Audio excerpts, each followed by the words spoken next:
Right, we can speak to Daniel Mekonnen, who's director of the Eritrean Law Society, a professional association of Eritrean lawyers who live in exile. And he's joining us live from Geneva. Presumably, Daniel, the story that we've just heard is a very familiar one to you because you, as an Eritrean, are also subjected to the same kind of harassment from those who are affiliated with the authorities in Asmara.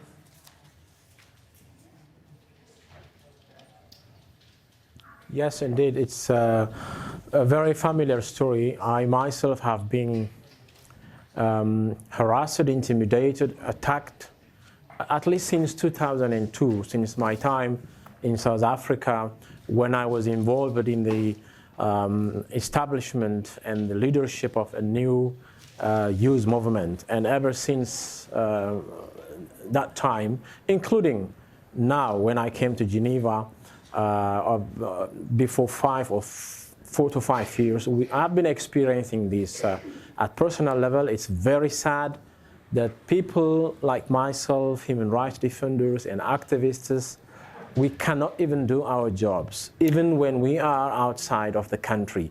And it's very important for the international community, for peace-loving people of this of the world to know and understand what's happening against us and other Eritrean human rights activists.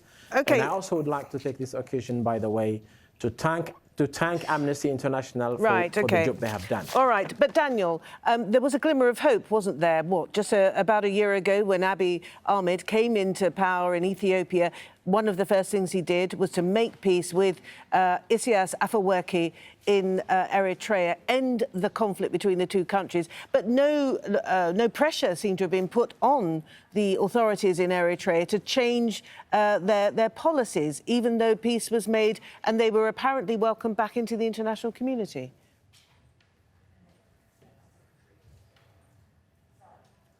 Well, as far as the internal political dynamics of Eritrea is concerned, nothing has changed even after the new rapprochement with Ethiopia since July 2018. And a very good example about this is the recent attacks that have been launched by Eritrea's ambassadors, the ambassador in Kenya and the ambassador in Japan, for example.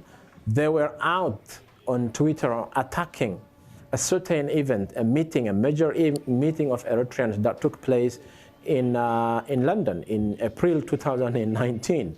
Of course, including the Minister of Information of Eritrea, Mr. Yemane Gebremasqal. All of these people were attacking us, attacking individuals, activists who are just doing their primary job of exposing the human rights violations of the Eritrean government. So unfortunately, in spite of the high level of optimism, we haven't seen any change. Right, and it seems very much as though the international community more generally is almost rewarding Eritrea. I understand that it's currently the chair of the UN Human Rights Council as it's meeting where you are in Geneva. I mean, that's a supreme contradiction, isn't it?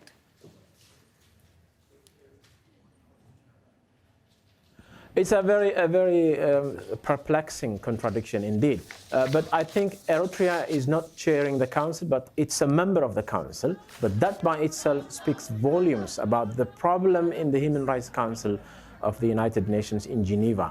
If countries like Eritrea, with such a very horrible record of human rights protection, can become members of the Human Rights Council of the United Nations, and it's very problematic. That's what's happening as we speak now.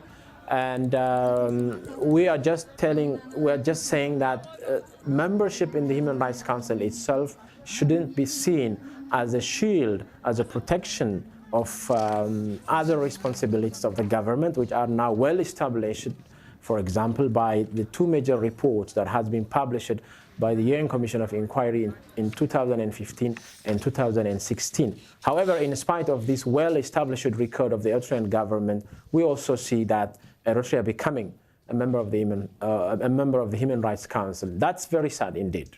Daniel Mekonnen, thank you very much indeed for talking to us live from Geneva.